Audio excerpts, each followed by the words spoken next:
नमस्कार दोस्तों, विशाल लिपिक्स में डॉक्टर विशाल शिवरे आप सभी का सहर्ष स्वागत करता हूं। दोस्तों, आज हम एक ऐसी बुक का रिव्यू करने वाले तंत्र शास्त्र से जुड़ी हुई है।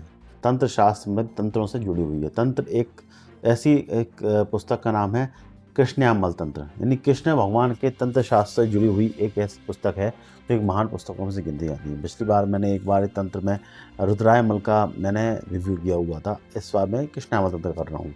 तो ये है कृष्णयामल तंत्र, देख सकते हैं आप। ये रखिए कृष्णयामल तंत्र मेरे पास। इससे यंत्र भी बना हुए हैं और भगवान श्री कृष्ण की है। चौखंबा सुभाषित प्रकाशन वाराणसी से प्रकाशित होती है। अब तो आज हम इस बुक के विषय में हम आज काफ़ी कुछ चर्चा करेंगे। इस पूरे महान पुस्तक के विषय में बताएंगे कि इस पुस्तक किस चीज़ के लिए इंगित करती है, तंत्रों में इसका क्या महत्व है और आपको ये पढ़नी चाहिए कि नहीं पढ़नी चाहिए, आपको किस वे में पढ़ना चाहिए और कितने अध्याय इसमें मौजूद हैं, इसके विषय में पूरी बात बताएंगे। और साथ में इसके जो किस कॉस्ट में ये पुस्तक पढ़ रही है उसके विषय में बताएंगे। तो शुरू से लेकर आखिर तक इस वीडियो में बने रहिएगा। चैनल को सब्सक्राइब नहीं किया, सब्सक्राइब करके लाइक शेयर बेल आइकन दबा दीजिएगा ताकि सारे कंटेंट आपको मेरे चैनल पर मिलते रहते हैं। दोस्तों, शुरू करते हैं कृष्णयामल तंत्र। कृष्णयामल तंत्र की बात करें तो कृष्णयामल तंत्र मेरे पास चौखंबा सुभाषित प्रकाशन का कृष्णयामल तंत्र मौजूद है। और इसके जो आप अगर अपन इसके रेट निकालें तो ये 900 रुपये का करीबन MRP का ही है। बाकी डिस्काउंट में ही मिल जाती है। चौखंबा वालों ने मुझे ये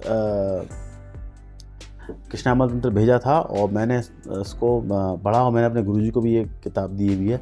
काफ़ी कुछ है इस पुस्तक में। देखिए 28 अध्याय हैं टोटल।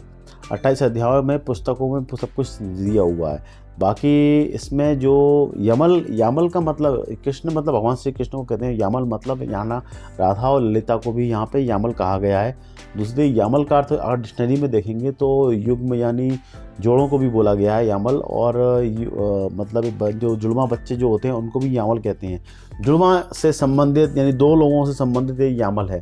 तंत्र शास्त्र में यामल शब्द बहुत कॉमन और प्रचलित शब्द है। और भी आप रिसर्च करें तो उसमें आपको और भी चीज़ें मिलेंगी। आप समझदार हैं, आप कर सकते हैं रिसर्च। बाकी इस बुक के विषय में एक और चीज़ बता दूं कि कैसे इसका उद्भव हुआ। इसका जो बोला गया वो नारद जी द्वारा इसका उद्भव हुआ है। जैसे कि लिखा हुआ है कि वंश कृष्णयामल महातंत्र ग्रंथ प्रवर्तन श्री देवर्षि नारद के द्वारा किया गया है। सुशर्मा नामक जो ब्राह्मण थे, जो कि मूलतः गंधर्व था, गंधर्व जाति का था, उसके पत्नी ब्राह्मण पत्नी के बीच में प्रश्नोत्तर के रूप में यह ग्रंथ उपनिबंध किया गया है। और इसमें श्री कृष्ण राधा, कृष्ण त्रिपुरा दोनों ही यामल रूप में, देखिए मैंने कहा ना, दो लोग मतलब जुड़वा के रूप में, दोनों यामल रूप में स्फुटास्फुट रूप में वर्णित हैं। राधा और ललिता दोनों ही भगवान श्री कृष्ण के यामल रूप में विद्यमान रहते हैं। तो इस ग्रंथ का नाम कृष्णयामल तंत्र पड़ा। तो ये आपको इसके लिए इस बात को आप जोड़ दे रहा हूँ मैं, यामल नाम क्यों पड़ा। इस ग्रंथ की भूमिका में भी आगे पूर्ववाक्य में भी यामल शब्द के भाष्य में बहुत सारी बातें इसमें दी हुई है। जो मुझे जो शब्द समझ में आई, जो सबसे इम्पॉर्टेंट बात है वो ये समझ में आई। श्लोक में प्रसिद्ध अर्थात आगम शिव पार्वती संवाद रूप में है। द्वैत अद्वैत संप्रदाय के आगमों की संख्या भिन्न भिन्न हो सकती है। अंतः मत के अनुसार निगम यामल भिन्न है। और वेद पुराणों से यामल से वेद तथा वेद से पुराणों की उत्पत्ति हुई है। ये एक इम्पॉर्टेंट बात है। वेदों से पुराणों की स्वाभाविक है, वेदों से ही पढ़े हैं, वेदांत बना, वेद से पुराण बने, पुराण हमारे सामने उपस्थित रहते हैं। और उसके बाद इसमें ब्रह्मायण जो है, उस ब्रह्मायामल से ऋग्वेद, रुद्रायमल से यजुर्वेद, विष्णु यामल से सामवेद और शक्ति यामल से अथर्ववेद प्रकट हुए। देखिए वेद भी जो प्रकट हुए हैं वो यामल के द्वारा हुए हैं। तंत्र शास्त्र के द्वारा ही वेद प्रकट हुए। मतलब तंत्र शास्त्र देखा जाए तो बहुत पुराना प्राचीन है। बाकी इसलिए इसका बहुत ज़्यादा महत्व अपने को दिया हुआ है। कृष्णयामल तंत्र की भूमिका में संपादक ने 70 यामलों के नामों का उल्लेख किया है, जो कि प्रचलित एक उपलब्ध यामल है। एक इम्पॉर्टेंट बात ये है। अब दोस्तों, बाकी अलग अलग अध्यायों में अलग अलग डिस्क्रिप्शन है, जो अगर आप लोग मुझे कमेंट बॉक्स में कहेंगे तो मैं अलग से उस पर वीडियो बना दूंगा। कौन से अध्याय में क्या क्या वर्णन है। जनरली कृष्णयामल तंत्र ईजिली अवेलेबल है, आप पढ़ सकते हैं। तो अब हम चलते हैं, अब इस बुक को डिस्प्ले में दिखाते हैं। उस डिस्प्ले में देखकर कि आप खुद डिसाइड कीजिए कि आपको ये बुक मंगानी चाहिए, पढ़नी चाहिए, कैसी क्या है और आपके विचार इस पे क्या हैं। तो चलिए डिस्प्ले पे चलते हैं, हम इस बुक को दिखाते हैं। तो ये है अपनी कृष्णयामल महातंत्रम, देख सकते हैं आप। ये कृष्णयामल महातंत्रम जो है देखिए जैसी आचार्य राधेश्याम चतुर्वेदी द्वारा प्रकाशित हुई है व्याख्याकार, और चौखंबा सुभारती प्रकाशन वाराणसी से प्रकाशित हुई है। इसका ISBN नंबर भी है। देखिए जल्द बहुत अच्छी है इसकी। इसके साथ साथ इसमें दिया हुआ है, देखिए कृष्ण यामल तंत्र, ये कृष्ण यामल तंत्र में चौखंबा सुभारती प्रकाशन, उसके बाद डिस्क्रिप्शन दिया हुआ है इनके। अब ये सब ठीक है। अब बाकी इसके जो कॉस्टिक है 900 रुपये है।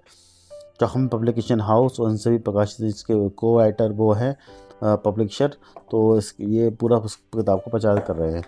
अब आप देखेंगे इसमें, देखिए सबसे पहले तो या आप इसको ओपन करेंगे तो इसमें भगवान श्री कृष्ण के भाषा में या वर्णन दिया हुआ है, जो मैंने आपको डिस्प्ले पर दिखाया हुआ था। इसके बाद ये देख सकते हैं आप, इसमें मैं इस चीज़ को कोडिंग कर लिया कैसे कैसे यहाँ पे उत्पत्ति हुई है, कौन से अमल से क्या क्या उत्पत्ति हुई है। तो कृष्ण यामल तंत्र यानी ये बात का यंत्र है, तंत्र है। राधा और कृष्ण की बातचीत चल रही है। इसके अंदर पूरी चीज़ें दी हुई हैं, देख सकते हैं आप। इसको एक बार, इस भूमिका को एक बार पढ़ लीजिएगा। अब यहाँ से अपन चीज़ें ख़त्म होती हैं। इसके प्रथम अध्याय स्टार्ट होता है। प्रथम अध्याय में क्या वर्णन है, इसके बाद ये द्वितीय स्टार्ट होता है। इसके बाद तृतीय, चतुर्थ, ऐसे करके सारे अध्यायों के डिस्क्रिप्शन यहाँ दिए हुए हैं।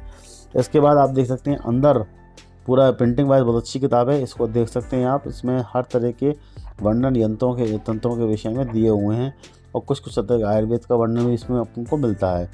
इस किताब को मैं और क्या क्या वर्णन है, मैं इस विषय पे और बाद में वीडियो बना दूंगा। बाकी ये किताब देखा जाए तो बहुत अच्छे, इसकी सिंपल सादी लैंग्वेज है। जितने भी बातचीत हो रही है वो सब सादी लैंग्वेज में है, देख सकते हैं आप। इस किताब को एक बार आप ज़रूर इसको रीड कीजिए। तो ये किताब देखिए अच्छी है, अच्छी ईजिली अवेलेबल हो जाती है। तो दोस्तों, आपको आशा है कि ये वीडियो पसंद आया होगा। मैंने कृष्ण यामल तंत्र के विषय में आपको सब कुछ लगभग जो जितनी जानकारी मैं दे पाता, जितनी जानकारी मुझे पता थी, जो किताब में मिली, मैंने आपको बताई। तो हो सकता है कि वीडियो में कुछ कमी रह गई हो, क्योंकि बहुत बड़ा ग्रंथ है, मैं बहुत बड़ा रिव्यू नहीं दे सकता। शॉर्ट में आपको चीज़ें बतानी है। आप ये ग्रंथ अगर आपने पढ़ा है तो मेरे पे क्या कमी रह गई आप कमेंट बॉक्स में डालिए, मैं उस चीज़ को पूरी करने की कोशिश करूँगा। और इस ग्रंथ को आपने पढ़ा है और तो आप अपने कमेंट में अपने विचार भी मेरे को पहुँचाइए कि और तंत्रों में और क्या अच्छा हो सकता है, कैसे मेरे वीडियो लगते हैं, और इस किताब में और क्या क्या अच्छा वर्णन है, और अच्छी बात हो आप ज़रूर बताइए। तो दोस्तों, इसी के साथ मैं इस वीडियो को विराम देता हूँ, और बहुत जल्दी एक नई पुस्तक के साथ आपके समक्ष प्रस्तुत दूंगा।